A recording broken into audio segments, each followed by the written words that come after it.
Hello friends, welcome to இது உங்கள் சமையல். இன்னைக்கு சூப்பரான ஒரு சட்னிங்க, அட்டகாசமாக இருக்கும். இட்லி தோசைலாம் செஞ்சிங்கன்னா அப்படியே உள்ளே போயிட்டே இருக்கும். இட்லியா தோசையா அப்படின்னு சொல்லவே மாட்டாங்க.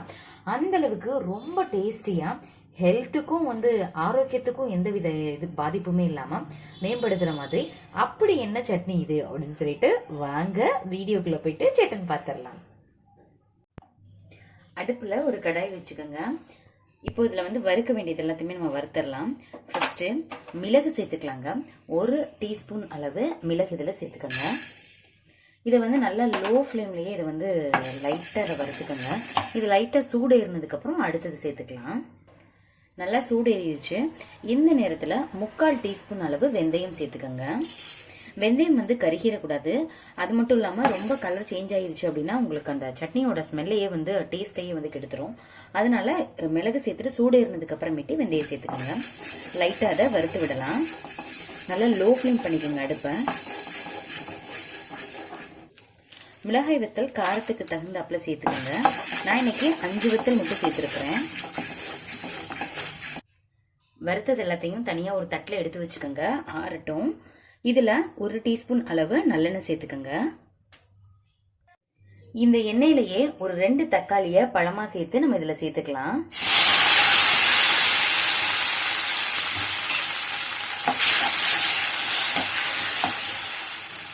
இந்த சட்னியோட டேஸ்ட்டு தக்காளியை வதக்குறதுல தான் இருக்கு. நல்லா வதக்கிடணுங்க. நீங்க அப்படியே கொஞ்சம் நஞ்சம் மட்டும் நம்ம வதக்கியிருந்தோம், பச்சை வாசனை போகல அப்படின்னு நல்லா இருக்காது. நல்லா வதக்கி சுண்ட சுள்ளன்னு சொல்லுவோம் இல்லையா, அந்த அளவுக்கு இதை நல்லா வதக்கி விட்டுக்கோங்க. நான் இன்னைக்கு 2 தக்காளி தான் சேர்த்திருக்கிறேன். இந்த அளவுக்கு 2 தக்காளி சரியா இருக்கும். இது நாட்டு தக்காளி அப்படின்றதுனால புளிப்பு அதிகமா இருக்கும். சப்போஸ் நீங்க புளிப்பு இல்லாத தக்காளி அப்படின்னா கூடுதலா கூட ஒன்று சேர்த்துக்கோங்க. நல்லா இந்த மாதிரி இருக்கிறது எல்லாமே நல்லா சுருங்கணும். 1 நிமிஷத்துலயே பாருங்களேன், நல்லா மசிஞ்ச மாதிரி ஆயிடுச்சு. ஏகப்பட்ட சட்னி வெரைட்டிஸ் இருக்குங்க.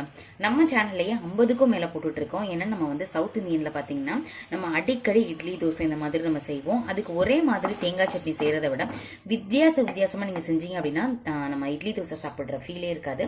அப்படியே என்ஜாய் பண்ணி கிட்ஸ் சாப்பிடுவாங்க. அதே மாதிரி நீங்க உங்களுக்கு தேவைப்பட்டா நீங்க பாருங்க, டிஸ்கிரிப்ஷன் பாக்ஸ்ல லிங்க் தரேன். கட் பண்ணும் பொழுது நம்ம வெட்டி இதுல சேர்த்தோம் இல்லையா, அப்ப நல்லா முழுசா இருந்துச்சு. இப்ப நல்லா அமைங்கிருச்சு. இந்த நேரத்துல ஒரு 2 சில் அளவு தேங்காய், அவ்வளவுதான் இருக்கும். டேபிள் ஸ்பூன்ல கனெக்ட் பண்ணீங்கன்னா ஒரு 4 டேபிள் ஸ்பூன் வருங்க. அந்த அளவு தேங்காய் துருவல் நான் எடுத்துருக்கிறேன். இல்லைன்னா 2 சில் அளவு எடுத்துக்கோங்க, அது சரியா இருக்கும். இதோட சேர்த்து இதையும் சேர்த்து நல்லா நம்ம வதக்கிக்கலாம். நான் இன்னைக்கு சேர்த்திருக்கிற மிளகாய் கொஞ்சம் காரம் கம்மியா இருக்கும்.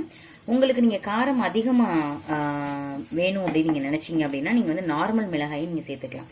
நான் இன்னைக்கு காஷ்மீரி சில்லி தான் சேர்த்திருக்கிறேன். ஏன்னா மிளகோட காரம் அதிகமா இருக்கணும் அப்படின்றதுனால நீங்க நார்மல் மிளகாய் சேர்த்திருந்தீங்க அப்படின்னா அந்த அளவை கம்மி பண்ணிக்கோங்க. காரம் உங்களுக்கு அதிகமா வேணும்னா கூட்டிக்கோங்க, உங்களுடைய இஷ்டம் தான். நம்மளுடைய தேங்காய் நல்லா வதங்கிடணும். வதங்காம நம்ம பச்சையா போட்டோம் அப்படின்னா அந்த அளவு நல்லா இருக்காது. அதனால ஓரளவு நல்லா அதை வதக்கிடுங்க. நல்லா வதங்கிருச்சு. இதை ஆஃப் பண்ணிட்டு நம்ம ஆறுனதுக்கு அப்புறம் நம்ம மிக்ஸி ஜார்ல சேர்த்து அரைச்சிடலாம். தேவையான அளவு உப்பு மட்டும் சேர்த்துட்டு தண்ணி எதுவும் ஃபர்ஸ்ட் சேர்த்துறாதீங்க. தக்காளியில் இருக்கிற தண்ணியும் போதுமானது. தேவைப்பட்டா கொஞ்சம் கொஞ்சமா சேர்த்துக்கோங்க. இப்போ அரைச்சிட்டு காமிக்கிறேன். சட்னியும் அரைச்சாச்சு. பார்க்கறதுக்கே சூப்பரா இருக்கு. டேஸ்ட்டும் செம்மையா இருக்குங்க. அப்படியே தாளிச்சு சேர்த்தோம்னா செம்மையா இருக்கும். டேஸ்ட் நம்ம மிளகெல்லாம் சேர்த்திருக்கோம் இல்லையா, அந்த காட்டம் தெரியுது, காரம் தெரியுது. அப்புறம் வெந்தயத்தோட ஃபிளேவர் நம்ம 1/2 டீஸ்பூன் கொஞ்சம் தானே சேர்த்தோம், அதோட மைல்டு ஃபிளேவர் சூப்பரா இருக்கு. கண்டிப்பா நீங்க ட்ரை பண்ணி பாருங்க. நல்லெண்ணெயில கடுகு, உடைச்ச உளுத்தம் பருப்பு, கொஞ்சமா பெருங்காயத்தூள் மட்டும் சேர்த்து நம்ம அப்படியே தாளிச்சு இதை சேர்த்துடலாம். அப்படியே சுடுற நல்லெண்ணெயில இந்த சட்னியோட அப்படியே மிக்ஸ் பண்ணணும்னு வச்சுக்கோங்களேன், செம்மையா இருக்கும். ஃப்ளேவரே அவ்வளோ ஒரு நல்லா இருக்கு. தோசைக்கெல்லாம் எடுத்து சாப்பிட்டீங்கன்னா சாப்பிட்டுட்டே இருப்பீங்க. உங்களுக்கு இன்னும் கொஞ்சம் தண்ணியா வேணும் அப்படின்னா நீங்க தண்ணியாவே கரைச்சிக்கோங்க. இந்த மாதிரி சட்னியை நீங்களும் கண்டிப்பா ட்ரை பண்ணி பாருங்க.